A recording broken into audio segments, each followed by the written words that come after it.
So magandang hapon na naman mga kaparmer. Balik na naman tayo sa ating video. So ngayon, dito tayo ngayon sa sa kabilang natin, tanim natin sa mga durian. Dito sa ibaba, no? So ito yung part na hindi pa na hindi pa na sprayan. Baka bukas o sunod na araw sprayan na natin dito kasi mahaba na yung damo.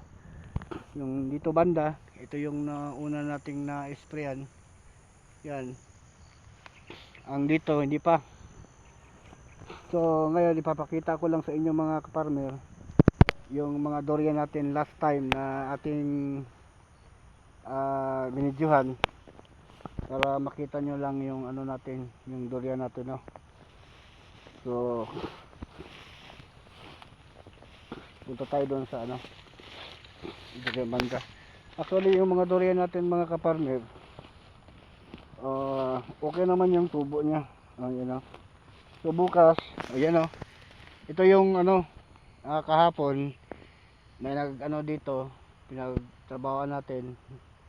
May tao tayong nagtrabaho dito. Ginawa natin yung round weeding, yun, no. Yan. So pinalinisan natin yung palibot ng ating tanim. So ito yung ating durian, no, mga kaparmer, ha. So bukas ang naman dito, mag-spray naman sa damo at din mag-abono. Yan, kaya nito. So ito malaki na to, pwede na mga isang lata siguro ang natin dito, i-apply dito sa ating tanim na durian. So yan, oh, mahaba na yung durian natin mga kaparmer. So yan, may ribbon, nakatali siya para pag malakas ang hangin hindi siya basa-basa matumba or mabali. Tapos balik tayo sa punta tayo dito sa mga kaparmer. Napakatirik ng natin, yung area natin mga kaparmer. So dahan-dahanan tayo pag bumaba tayo, ha, para hindi tayo yan, sabi ko na, yan. So napakalambot yung lupa dito mga kaparmer. Ito yung mga durian natin mga kaparmer, ito yung gahapon nalinisan na, round weeding na lahat. So okay naman yung pagkatrabaho, yung round weeding. Medyo malapad yung nila, pagkalinis. So ayan, malaki na yung durian, yan. So, malaki na yung durian natin mga kaparmer, maganda yung dahon nya. So isang araw lang. Ngayon niready natin lahat ng may drum na doon nakalagay para bukas pagdating ng ating trabahante para mabilis yung pag-spray ng ating mga tanim na durian. Ayan, malaki na talaga yung mga durian mga kaparmer.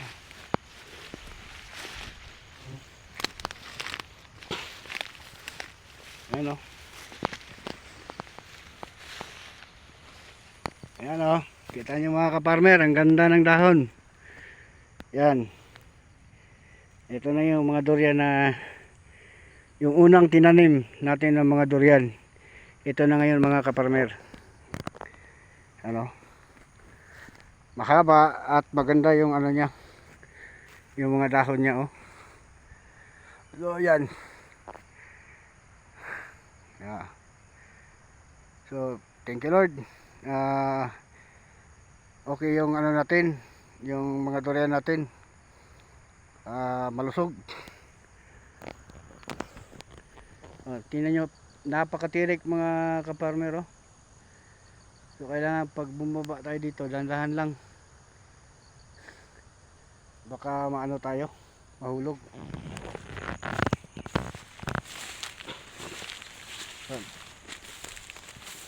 Pakita ko lang sa inyo mga kaparmer, bukas iba na naman yung dito, magtatrabaho dito, mag-spray ng mga damo.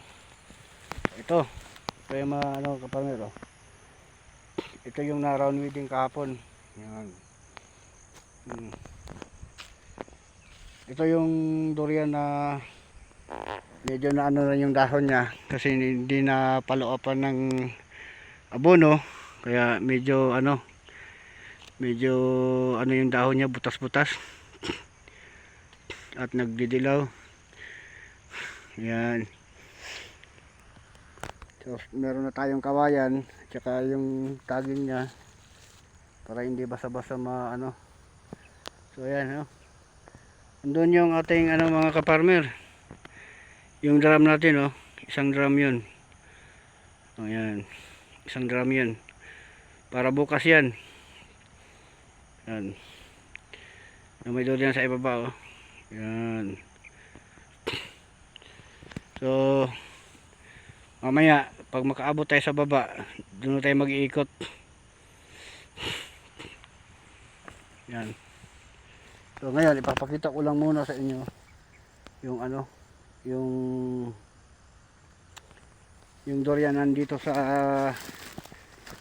bandang ibaba. Yan, ay nakapapatirik mga kaparmer. Yan, tuloy. So ito na yung na-accomplish. Ang sekreto lang talaga natin mga kaparmer, no? Alagaan na mabuti yung ating tanim na durian. Kahit anong klase na prutas. So sekreto dyan, abono. Abonohan natin. So gamitin natin mga kaparmer na abono, yung Yara 16. Dahil yun ang pinakamagandang abono para sa tanim natin. Yara 16. Ayan. Maganda yung dahon mga kaparmer, Ayan. So ngayon try natin diba? Try natin magbaba. Kung kaya natin, ha. Pero kung mga kaparmer, balik tayo doon sa balik na lang siguro tayo doon sa itaas. Okay, napakatirik na. Okay.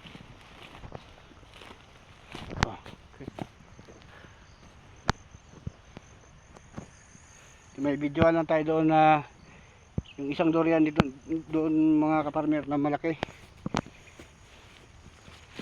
Doon tayo dadaan, ha. Akit muna tayo.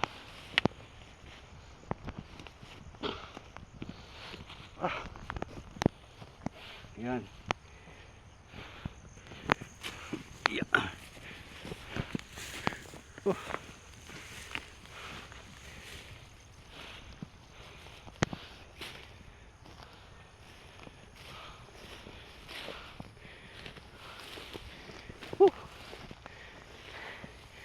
Hihingal ako.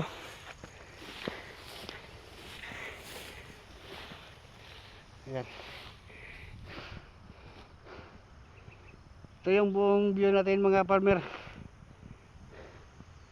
Ayan, napakatirik.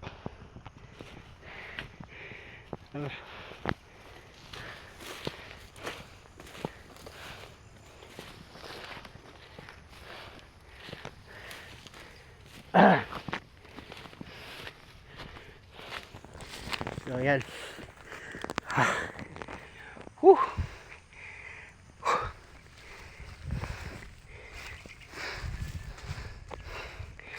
Ito yung unang tira natin.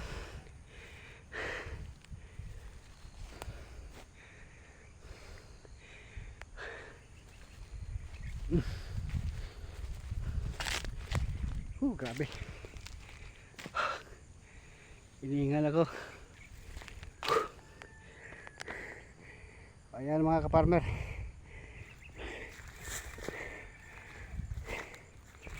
Kita nyo naman patay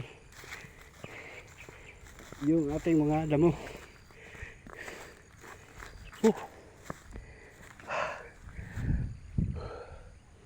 Hinga muna tayo sandali.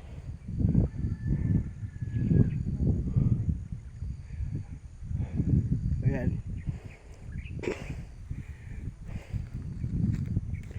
So ngayon proceed tayo dun sa ibaba kung saan meron akong ipapakita sa inyo mga ka-farmer na durian na malaki. Grabe.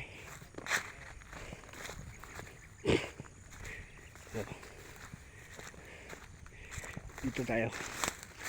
So dito, bandang dito mga ka-farmer, yung una nating spray, yung naiwan, ngayon ko lang na ngayon ko lang natira. Yan, hanggang doon yun.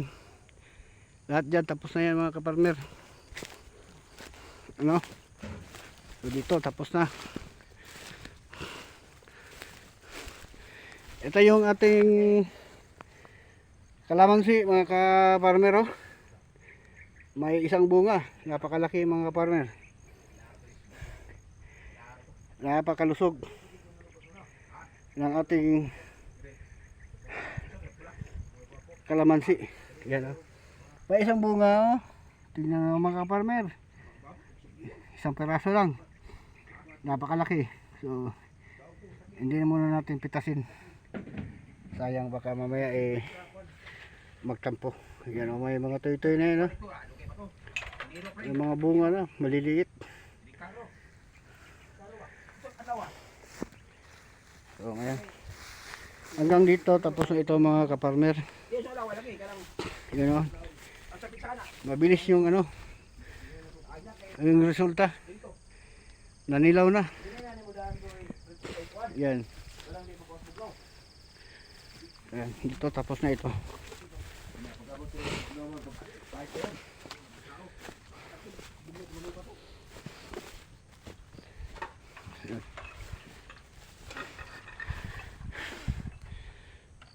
So ito yung kasamahan namin mga ka-farmer, si Uncle Pring. Papahinga muna sandali mga ka-farmer. Tuwa ta ni. Ayan.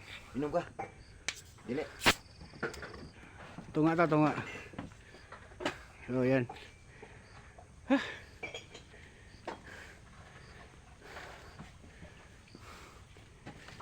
Break time muna siya.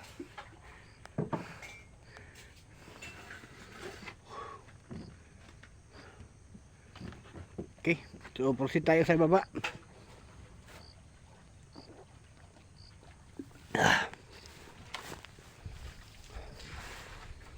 Proceed tayo.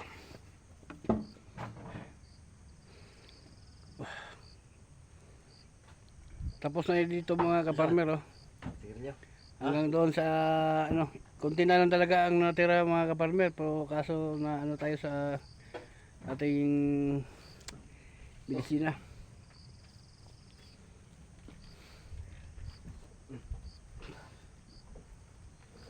Yan, pantalon rin ba? Kalimutan mag-inan pag ginala ko sa gapon. Pagpalik ko kalimot ko. So proceed na tayo mga ka-farmer, no? Punta tayo sa bandang ibaba. Yan. Okay.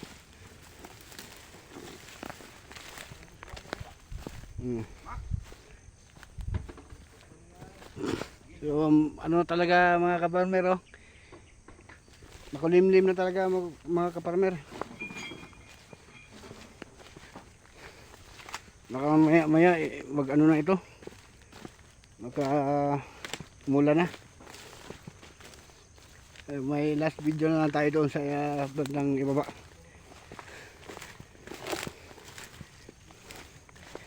Yan, dito mga ka-farmer tapos na lahat ito.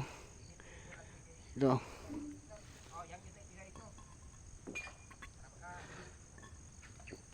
Hanggang doon. May natirang konti yung mga ka-farmer doon sa bandang itaas. Hanggang doon sa durian. Sali na rin natin yung sa tawag niyan, sa labas ng natin, bakod natin. Ito yung avocado. Yan, may avocado pa dito mga ka-farmer.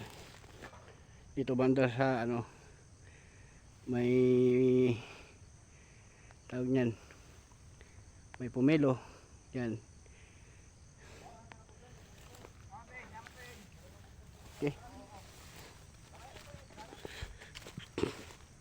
So wala nating problema dito mga kaparmer. Thank you Lord na tapos din natin dito. Tama-tama. Tapos din ang ating spray. So may konting natira, no? Pagbalik natin sa susunod na araw, tirahin na naman natin yan.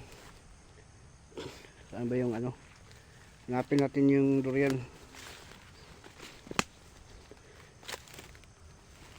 Ito. Ito yung durian natin mga kaparmer. Yan.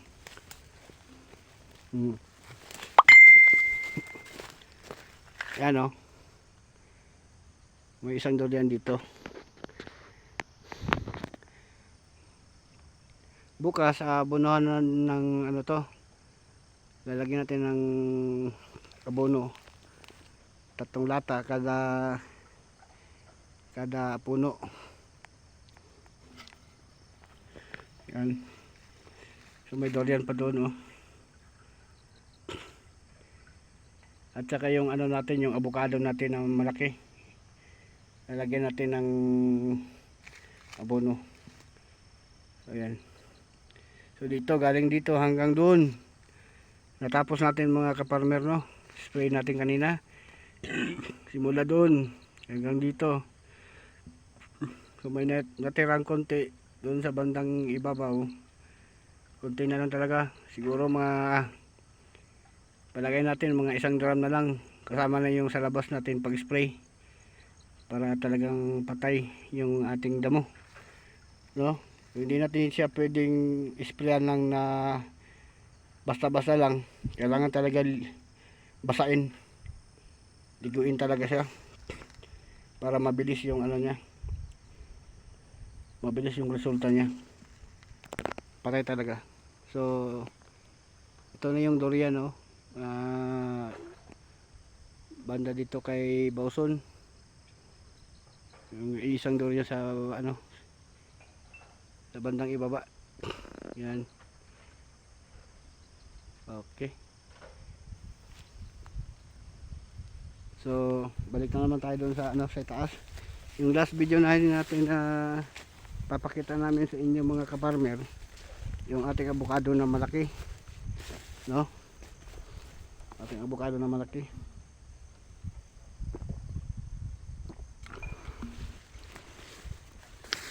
Ayan. Mangustin natin. Ito na yan.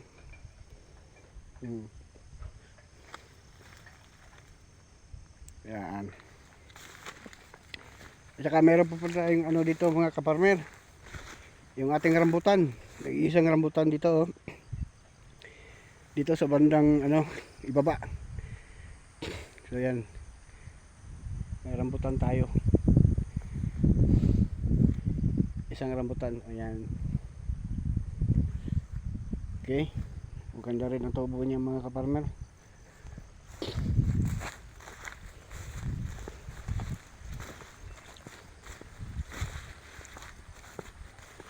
So, pababa tayo. Galing tayo doon kanina mga kaparmer oh, sa bandang ibabaw. So, umikot lang tayo. Kasi hindi kaya yung pababa. Napakatirik talaga mga kaparmer. Baka ano tayo doon, disgrasya. So ngayon nag-ikot lang tayo. Ngayon nandito tayo sa bandang ibaba. So ito na yung ano natin mga kaparmer oh. Ano kahapon. Ito yung mga lansones oh. Yan, hindi masyado kita. Kasi madilim na yung paligid mga kaparmer. So ayan. Ayan, oh, ito yung ating lansones. So yan, run weeding na oh. Ganda na. Okay.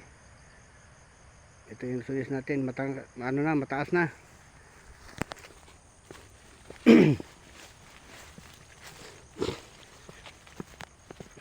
Yung sa ibabaw mga kaparmer, yung mga durian natin doon, medyo maliit pa. So nilagyan na natin ng kalahating lata ng ating abono. Dito naman sa ibaba, medyo malaki-laki na yung ano niya, yung durian niya. So isang lata. Isa lang lata ang ilagay natin dito. No? Kasi para ano, para maganda yung ano niya. Kasi pag sumobra, pag maliit yung tanim natin, tapos lagyan natin ng isang lata, baka masira, baka mamatay. Hindi niya makayanan yung ano, yung dosage. Yan o. Mga kaparmer, hindi na ako bababa ha sa ano bandang doon. Kasi napaka ano na, napakatirik na. Yan o. Yung nasunis natin. Ayan. Yan, nasunis yan mga kaparmer ha. Yan. So nilagay na yung ano natin, yung drum doon sa ano sa baba para bukas may spray. Doon siya kukuha ng ano para pang spray dito sa ating bandang ibaba. Nadamuhan. So ngayon medyo ano na, madilim na talaga yung ano langit mga kaparmer. So kailangan na nating ano umakyat. At kami magpapaalam na sa inyo. Ano?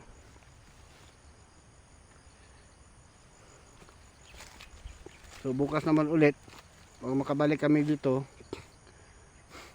mag-video na naman kami ulit ng ano, ng bagong videos para ma-upload namin sa ano, sa inyo. So yan. Walang problema sa ating mga lansones mga kaparmer ha. Yung tanim natin lansones maganda. Yan o. Hindi na ako akyat mga kaparmer ha.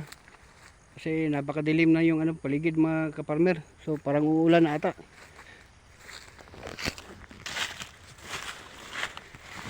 So, sa next videos natin,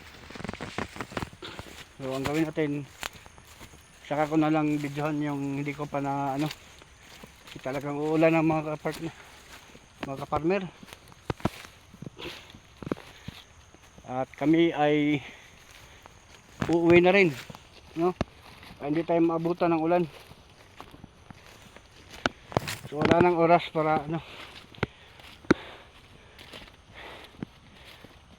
mag-video. So yun lang.